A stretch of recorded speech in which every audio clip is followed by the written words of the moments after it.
Cake की recipe बता रही हूँ। ये 2 किस्म के केक हैं, एक में हम कलर ऐड करेंगे और एक में रेड कलर ऐड कर रहे हैं।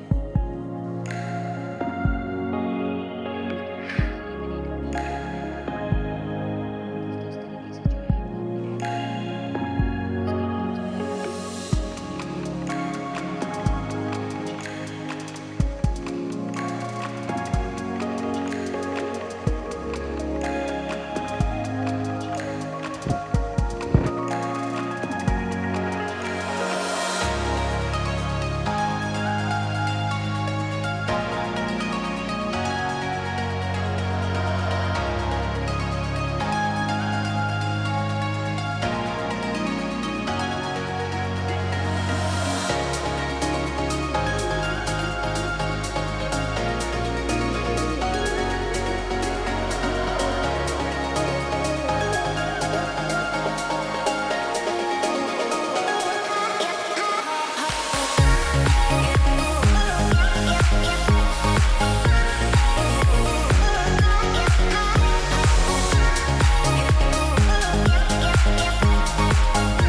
जो है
तो मैंने इसके ऊपर जो है वो चॉकलेट जो है वो कम्प्लीटली ऐड कर दी है।